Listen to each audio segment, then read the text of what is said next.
Engraçado não é ridículo. Engraçado não é o piadista, até pode ser. Uma pessoa engraçada é aquela que nos faz bem. Porque uma pessoa que nos faz mal é a que não tem graça, por isso ela é desgraçada. A palavra graça, né, no latim, que é gracia, né, escreve com T, gratia, gracia significa aquilo que é protegido, que é cuidado, que é abençoado. Alguns dos cristãos, especialmente os católicos, têm uma oração que diz Ave Maria cheia de graça. Esta ideia é muito marcante, porque a expressão graça do latim, ela é uma tradução de uma expressão grega antiga muito bonita, que é caris. Caris. Caris, da onde vem carisma, da onde vem carismático, da onde vem eucaristia. Vocês sabem que o prefixo eu, em grego, significa bom, né, ou boa. Por isso, eucaristia é a boa graça, a boa bênção. Muita gente, quando partilha uma refeição, seja, né, dentro de uma igreja, de um templo ou de um outro lugar, às vezes dá graças, rende graças. Afinal, a expressão caris no grego antigo é cuidado, protegido. O que é uma pessoa carismática? É aquela que nos faz bem. E tem gente que se coloca como propósito fazer bem aquilo que faz e fazer o bem também naquilo que faz. Uma pessoa cheia de graça, há um termo para ela, que pode até parecer estranho, mas uma pessoa cheia de graça é uma pessoa engraçada.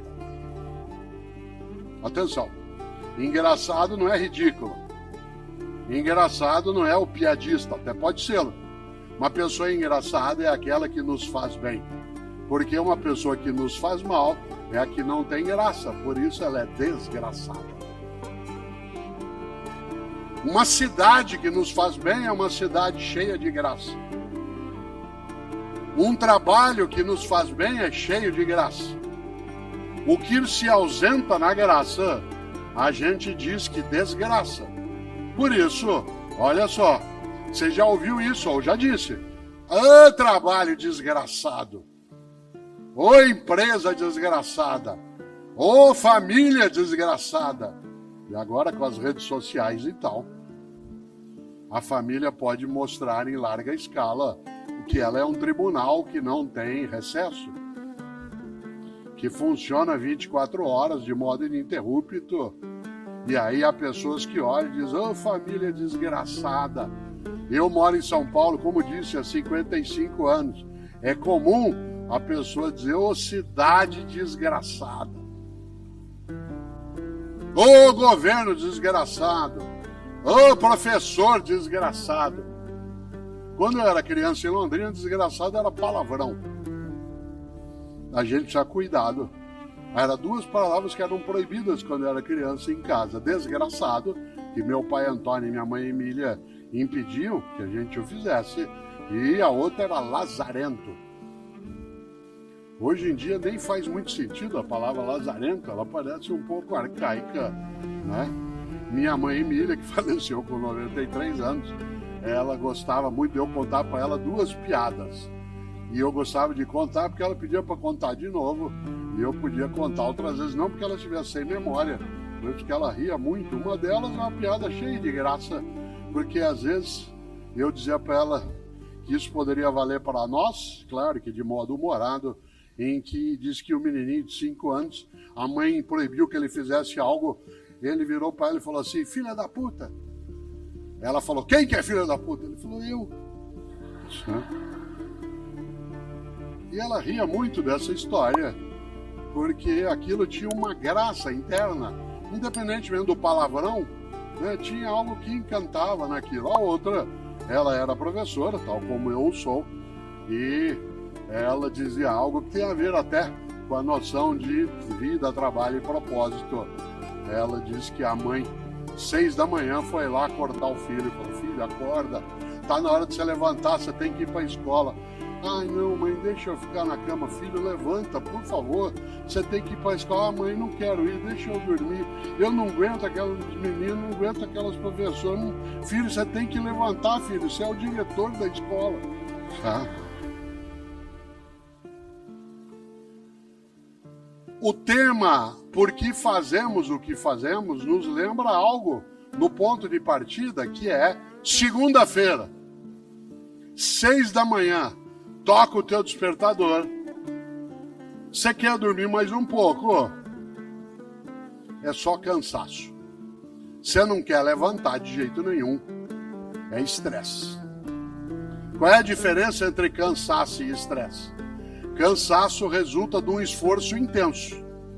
Estresse resulta de um esforço sem sentido. Uma vida estressante é aquela em que você não enxerga o propósito. Uma vida cansativa é aquela que você tem esforços intensos. Exemplo concreto. Toca o despertador, segunda-feira, você não quer levantar. Você até põe lá o automático para ele tocar depois de novo. Segunda-feira, 6 da manhã, você não quer sair da cama. Você não quer que ninguém te chame. Você vira para a pessoa com quem você está dormindo e diz, liga lá e diz que eu morri. Você está rezando para dar alguma encrenca no trânsito para não ter nada aquele dia. Como é que você cura cansaço? Descansando. Como é que você muda estresse? Buscando propósito. Evidentemente, o cansaço vem do esforço intenso.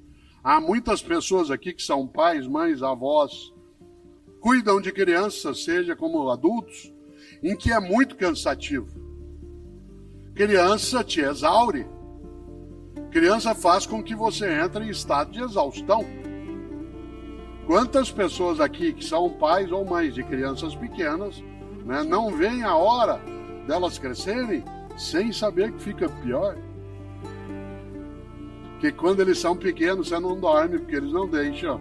E depois quando eles crescem você não dorme porque eles não chegam. Né? Claro! Ainda assim, tem propósito. Quer ver um exemplo? Uma mãe, isso mais na costa feminina, 2/3 do trabalho que é feito no mundo para a humanidade ficar viva é feita por mulheres, o trabalho. De cada 3 horas que se trabalha no planeta para a humanidade continuar viva, 2 delas são as mulheres que fazem, uma são os homens. O que é um desequilíbrio brutal. O que leva uma parte das mulheres a estarem ainda mais cansadas, mas não necessariamente estressadas. O estresse vem quando você não tem reconhecimento, não vê sentido naquilo que você está fazendo. Olha só, pessoas que aqui atuam na área da saúde, que passaram 2020 e 2021.